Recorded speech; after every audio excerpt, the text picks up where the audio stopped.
In my mind, like the world that existed in February of 2020 doesn't exist anymore.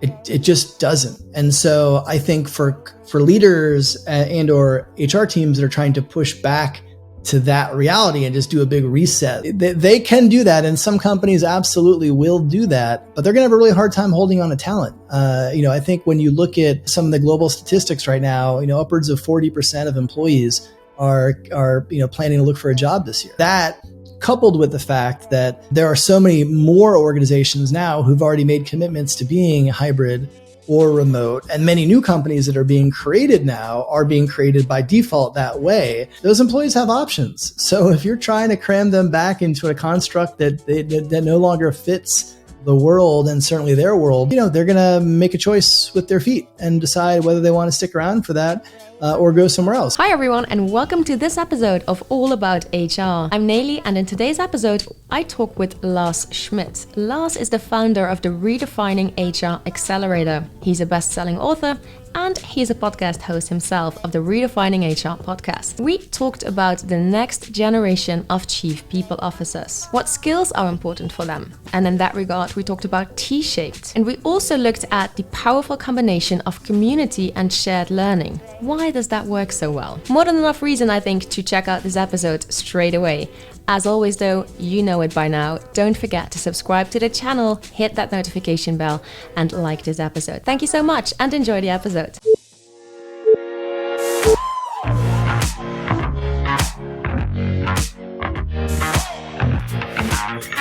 Welcome to another episode of All About HR.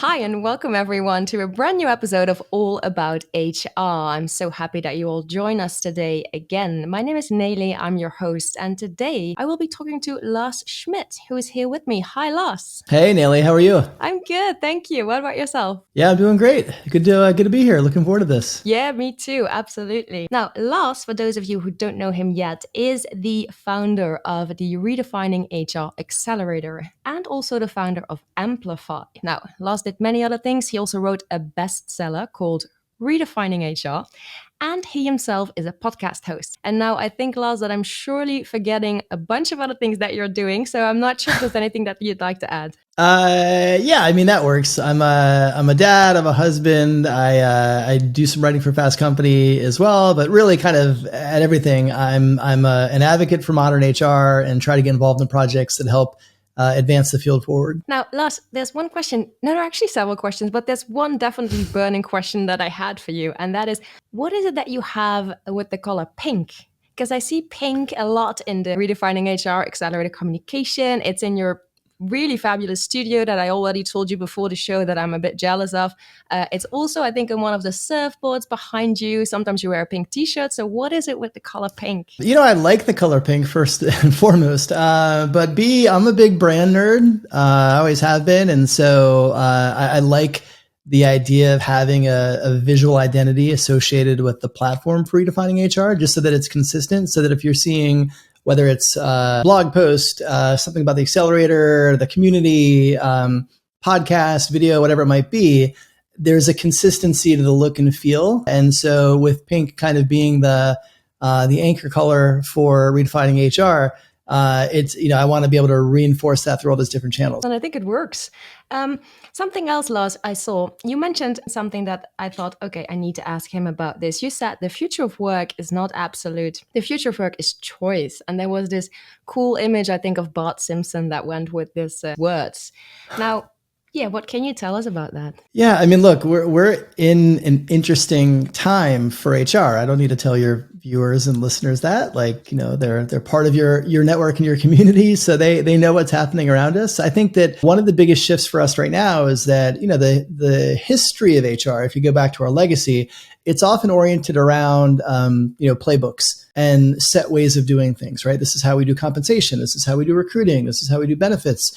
And the constructs of being an employee is also pretty structured, right? You come into an office, you work 9 to 5, you work Monday through Friday. And after going through what we went through last year with the pandemic and everything that came from that, those norms are kind of blown up. And so it's not about, creating any, it is absolutely remote. or it is absolutely hybrid, or it is absolutely co-located. Companies are going to be all over that spectrum. But the reality is, I think the ones that do really well are the ones that create flexible constructs that allow employees to opt into what works for them. And that's what I mean by choice, giving employees, the power for the employees to be able to say, like, some are desperate to go back to an office. Some are like, I want to be there 5 days a week the moment it's safe and I have the green light to do so. Others will never go back to an office. And most are somewhere in between. And we're talking about, knowledge workers or people in roles that have the ability to work remotely. And obviously that's not all employees. So let me qualify that. But I think for those employees, choice wins, flexibility wins. And I think companies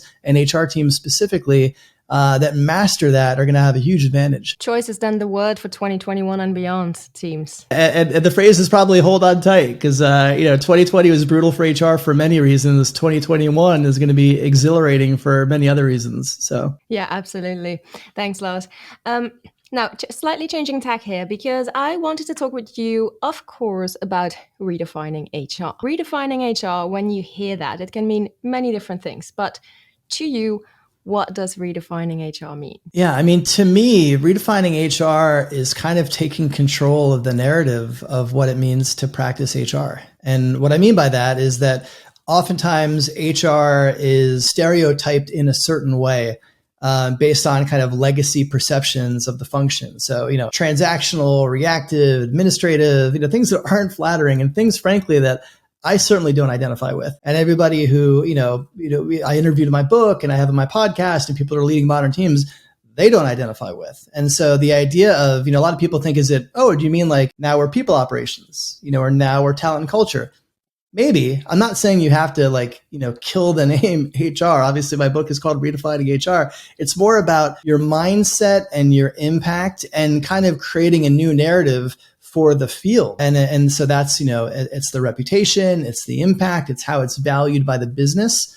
But it's really kind of, not allowing ourselves to be painted with that legacy brush that doesn't apply to a lot of us and kind of, retaking control of the narrative of who we are and what we do. And what do you feel has triggered this need to redefine HR? I know you just mentioned the fact that a lot of people working in the field, they can't identify with the way HR has been, let's say, pictured. So that's probably one of the things. But what other developments have triggered this need for a new HR, for redefining HR? I think if you look at, and I use this kind of, analogy of HR as a spectrum. And this is anecdotal. This is based on my, interviews and experience and yada, yada. So, I don't have the data to show this if you ask me that. But I'd say probably if you look at the field, there's 10% on that very cutting edge, right? And they're fully integrated in the business, key partners to the executive team, strategic advisors. They're really full-on business operators who focus on people. You have the other end of that spectrum, that's probably 20%, and that's more of that transactional, reactive personnel. That's not always their fault. That may just be the environment they're in and the leadership they have, and they're just not empowered to do anything beyond, get people paid and make sure they have benefits and that sort of thing. And the bulk are in the middle. And so I think, the imperative now for redefining HR, certainly coming out of the events of 2020, is we have this real opportunity to fundamentally change how we operate as a function, but also what the very nature of work looks like. Much of, I mentioned the kind of Monday through Friday, 9 to 5, being in an office. Those are industrial era constructs that have held over for decades, generations. And we've just gone through this global phenomenon that kind of poked a hole in that perceived reality of how work needed to happen. And so we're, now that we're kind of charting our path forward, there's so much opportunity for us. And so I think now is really the time where, the idea of redefining HR and kind of taking control of that narrative and building something different from the ground up based on today's reality is so important for the field. What do you see the biggest shifts already happening now? You touched on, of course, the choice element earlier, choice for employees, for instance, when it comes to coming to the office or staying at home, when we talk about knowledge workers. But where do you see other big shifts happening? Yeah, there's a couple things. I think the, obviously the shift to remote and hybrid is massive. Most companies who had the ability to have employees work from home are now hybrid by default. To what extent, that can vary tremendously. But I think that, hybrid is going to be here to stay. And it's also the most difficult construct if you compare that to fully distributed or fully co-located in an office. I think our conversation around racial equity and justice and social justice has changed. I shouldn't say has changed because it's not an end state, is changing. And the imperative on HR to really build representative and inclusive organizations and work systems and kind of identify and uproot systemic inequity within their operations and their business and their company. That's another huge imperative for the field of HR. I think our conversations around mental health and wellness and well-being are at a very different place today than they were even 5 years ago. So that's another big shift. And then another would be business acumen. I think what's exciting about the field is, historically HR had been a pretty insular field, meaning, you came in as an associate and you worked your way up, but a lot of people spent their entire careers in the field of HR. Now we've got lots of people coming into the field from other areas of the business, bringing in new perspectives, new skill sets, new ways of thinking, new ways of solving problems. And so that infusion of new ideas and talent is also having a transformative kind of accelerating impact on our field. And then the last thing I would say is the shift from black box to open source in terms of how we think and how we operate. Historically, HR wasn't very good at sharing and kind of talking about like how they did what they did, right? Like, we'd go on stage and we'd say, look at this cool thing we did. But we wouldn't talk about all the mistakes we made along the way. We wouldn't, give away templates that we were using.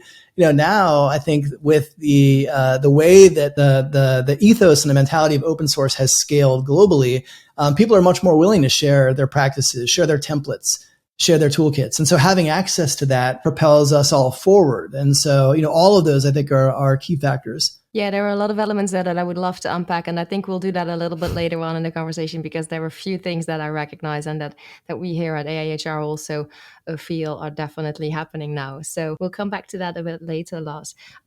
Before we get there, though, I wanted to zoom in on modern HR and people leadership, because you yourself, you are also all about helping to develop the new generation of chief people officers. We at AIHR, we are also into educating HR professionals. So there is definitely, as I said, some parallels there. But when we look at the Redefining HR Accelerator, I wanted to start here with, what do you feel that modern HR and people leadership looks like? Yeah, so modern HR and people, it I think is anchored in a lot of those points that I mentioned in terms of like the shifts. So, strong business acumen, strong kind of peer networks to help leaders solve problems they haven't seen before, prioritization around racial equity and inclusion and representation in all aspects of the people strategy, comfortable with people analytics.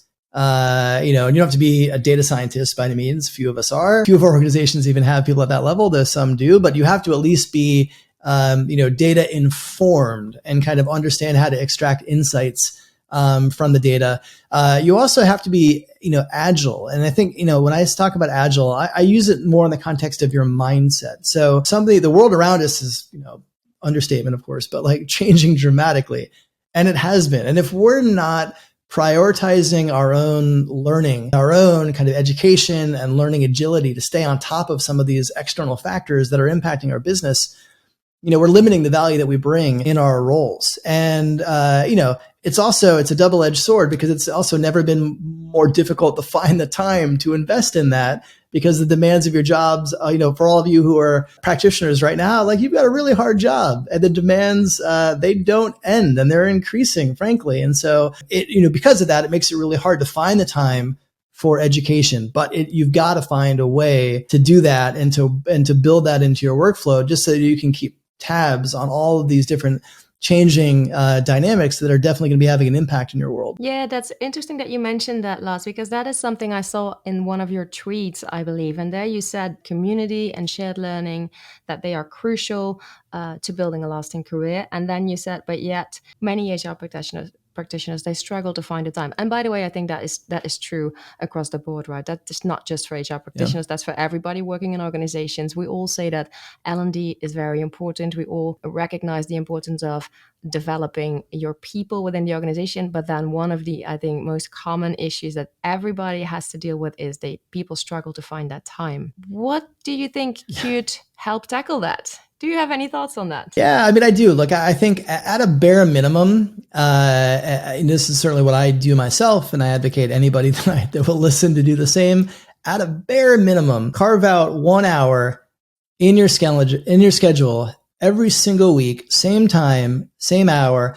Block it. Do not let people schedule over it. This is your learning time. This is your time to actually go through and read all those articles that you've seen on social media or that your colleagues or friends, emailed you and said, hey, check this out. It's your time to listen to that podcast, that you liked between two leaders you admire and you want to hear their conversation. It's your time for you to read that white paper, read that book, whatever it might be. If you don't actually put that in your calendar and block it and defend it, it's not going to happen. So at a bare minimum, I think everybody, if you're, watching, listening, do this right now. Go to your calendar, find a time that's available, block an hour, and make it a repeating weekly schedule. But really take that seriously, right? Because people, you're in jobs in HR, and people are putting things on your calendar all the time. You're always having to juggle to accommodate other people. This is your you time. This is your investment in you. So block that time. That is not, a loose thing that you'd like to get to. It's an absolute must that you will get to every week. I think start there. And then from there, I think you can find ways to scale that, maybe make it 2 hours a week, because you have to realize that when you think about education, it's an investment in yourself, right? And especially for those of you in corporate roles, you're not going to be in that job the rest of your life for most of you. And so, yes, you have commitments to your employer and you should meet those commitments and those obligations, but you can't sacrifice your own growth and development completely just to be able to serve your employer. You've got to be able to find that balance. And that's not always easy for HR to do because of the demands of our job, but it's important. And so, I would hope that all of you do that, defend that, take it very seriously, but think of it as an investment in yourself. And you've got to be making a continual investment in yourself in order to really build a lasting career, given the complexity of the world that we're in right now. It is so true, but at the same time, Lars, it's also so true that it's so easy to just skip that 1 hour. Here within our team at AIHR, at some point we also said, okay, let's all set apart 1 hour a week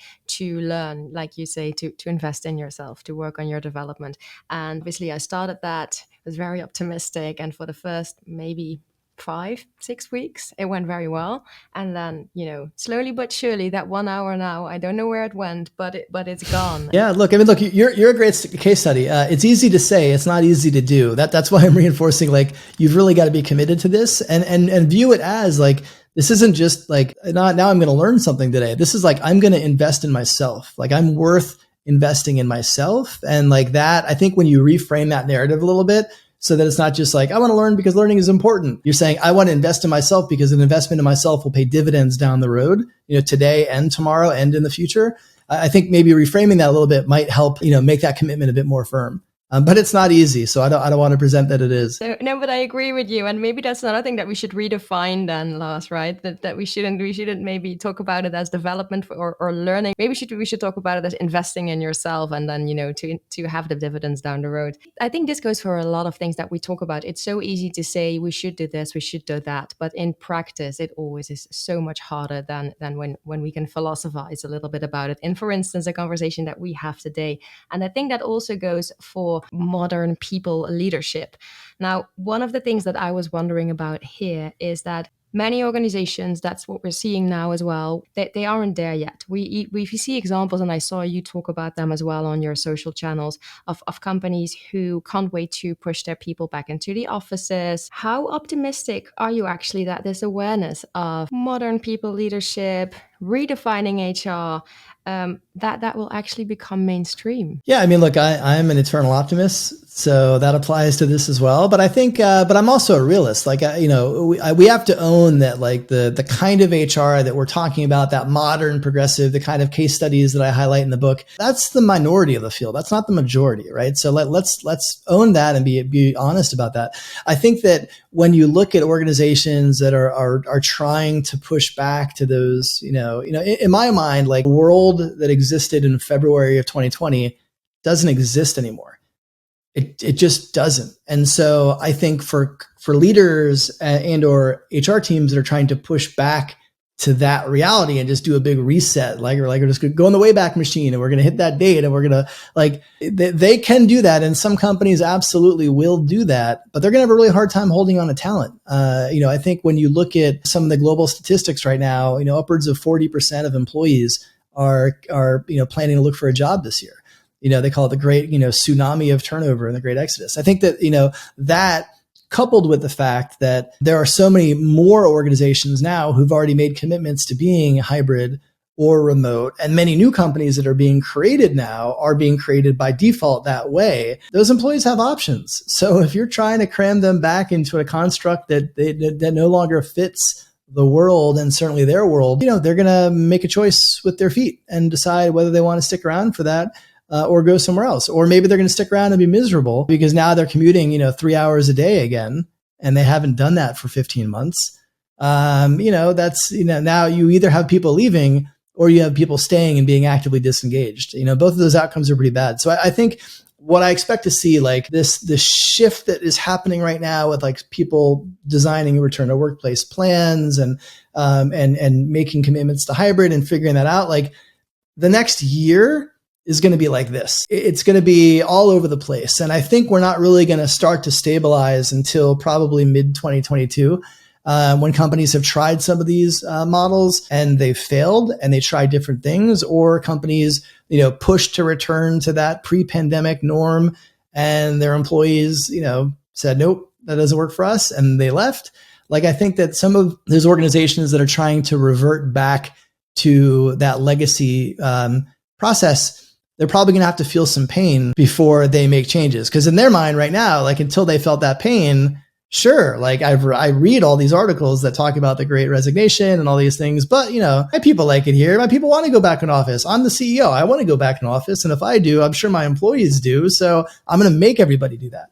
That those companies and those leaders are going to have to feel some pain of the outcome of that. And maybe they won't in some cases, but I think that for them to, I think pain will have to be the thing that gets them to realize, okay, wait a minute, maybe this doesn't work anymore. Maybe I have to rethink this. But, all the articles or podcasts or research in the world today might not get them there. They might have to get to that pain point before they rethink things. This partially already answers one of my next questions, actually, Lars, because I was going to ask you what, in your opinion, could happen or needs to happen to accelerate this process. So we have a little bit of pain, perhaps, that some organizations might need to feel first. But are there any other things that come to mind? Yeah, I mean, I think the pain for the companies that try to push people back into a construct that doesn't work, I think that will be a reality. I think for those of you that are watching and listening that are working in organizations that are having that pressure, look for examples of what your competitors are doing, either direct kind of vertical business competitors or talent competitors. So companies that you're typically trying to pull talent from, and if they're, hybrid or flexible or whatever, if they have constructs that they've created and committed to, that are more progressive and flexible, get that data and bring that to your boss, bring that to the CEO and be like, hey, look, you're the CEO, you can make this call. Hopefully you also have survey data from your employees. If not, you absolutely should have that in terms of like, what is their ideal scenario? What do they want to be hybrid? Do they want to be fully remote? If they were hybrid, how many days a week? Like, I think absolutely all of you should be having that data, because that data should certainly shape what it is you propose in terms of your structure. But if you have a CEO who's looking at that data and the data is saying, we want a hybrid construct or whatever, and you're saying, yeah, but I want you in an office, so I'm going to make you go in an office.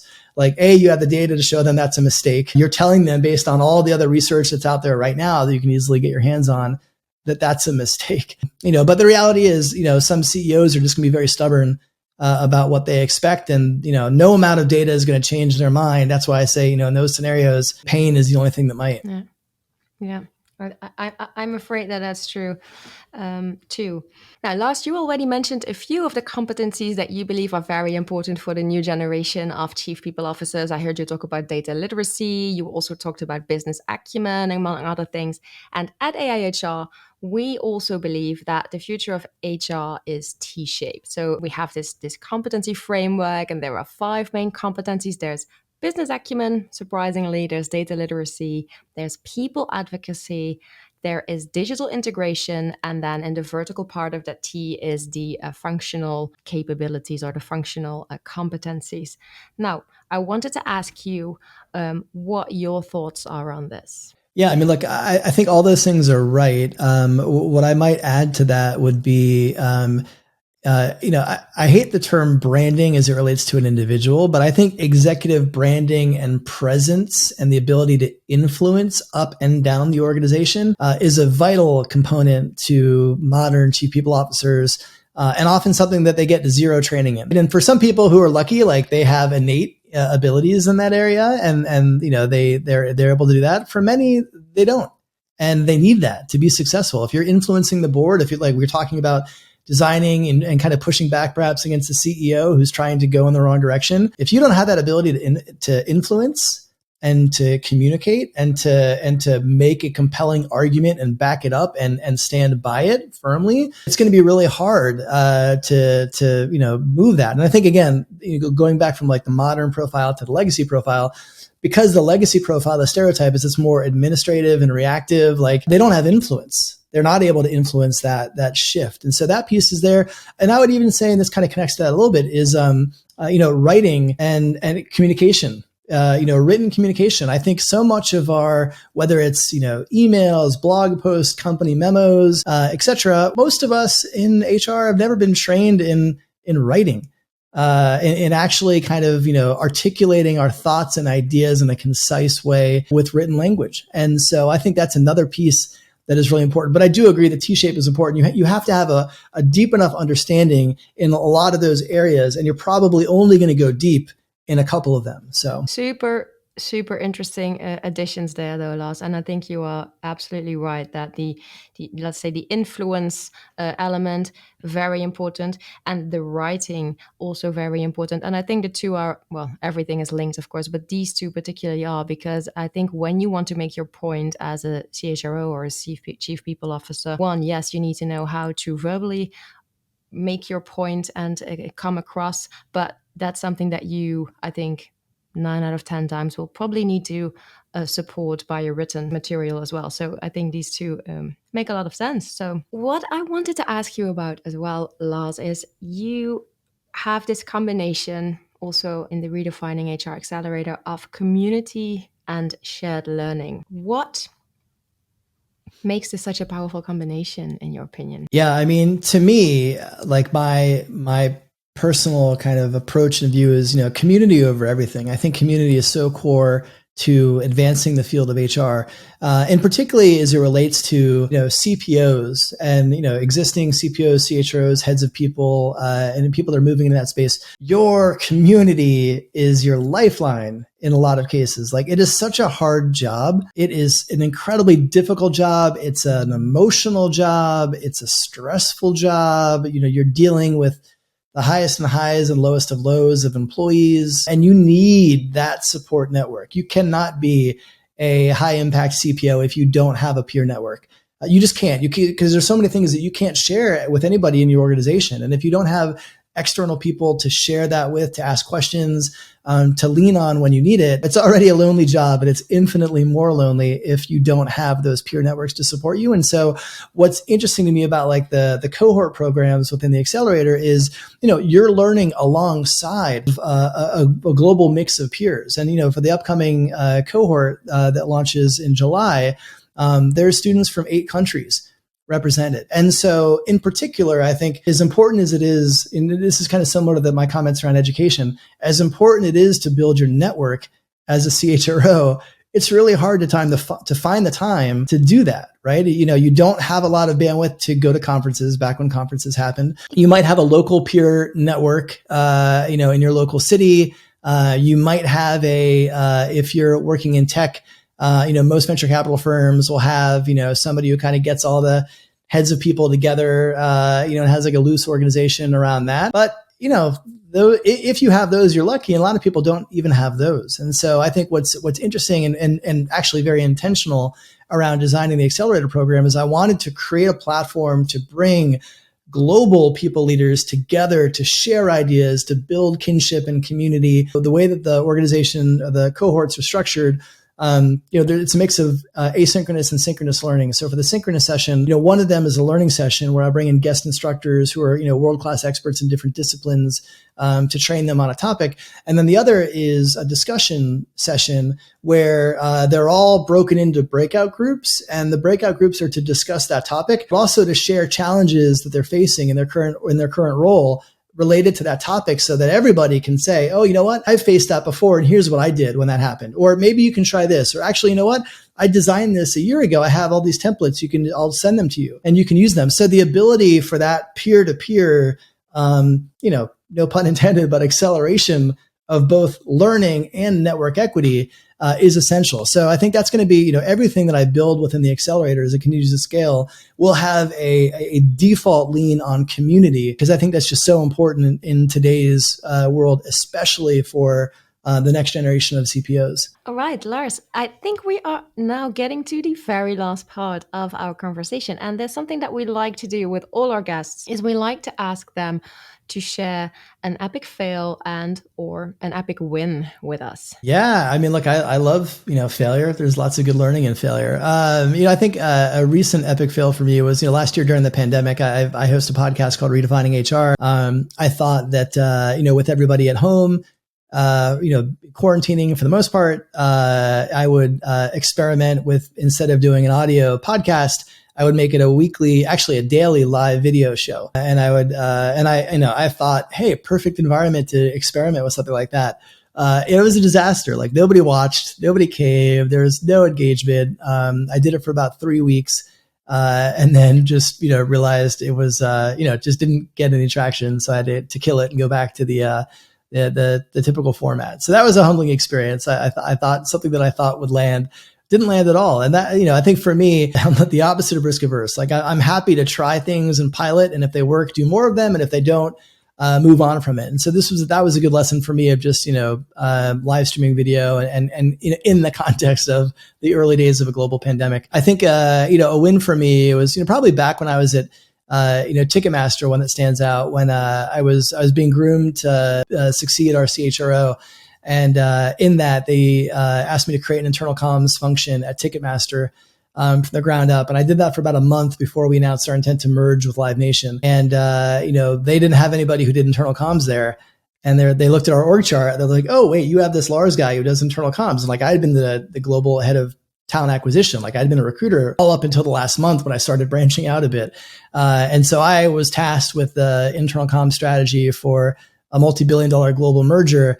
And pulled it off. And, we didn't end up bringing any consultants. I designed the whole plan myself. And interestingly enough, this was probably foundational for me in open source because, and network equity, because I was like, I've never done this, but I was a member of a networking group called the Entertainment Human Resources Network in LA. And so I knew people from like Warner Brothers and Disney and, other organizations who'd been through mergers. And I called my friend there and I'm like, hey, could you put me through to your head of internal comms so I can ask them, like, what do I do? Like, what do I look out for? And people were super generous with their time. They met me for coffee. They shared, their approaches. Some shared templates. And so, yeah, I think that was at a pivotal point in my career, being tasked with something that seemed impossible, leveraging both network equity and community and open source allowed me to successfully solve that problem. And I think that kind of sent me on this different direction in terms of advocacy for all those things, because I saw the benefit firsthand. Yes, when I was listening to you, I was thinking, wow, I can see how the dots are connecting here, and how somehow that was the seed for what you are doing today, and there's the community coming back, and nice stories, both of them actually. Thank you for sharing, and also well done for keeping up the live streaming for 3 weeks for every day, because that is still a nice effort, I think. Yeah, I mean, really, it came down to like, most of the guests were friends in the space or contacts. So it was like me being able to hang out with somebody for an hour. Nobody watched, but I had fun catching up. Yeah, but still a nice effort. Thank you so much. And thank you so much as well for this conversation, Lars. I really enjoyed it. I hope you did too. That was it. So thanks everyone for listening to this episode as well. Don't forget, as always, to subscribe to the channel, leave a review or a comment, and share it with a friend. Thank you so much, and goodbye. All right. Thanks everyone. Thanks, Neely.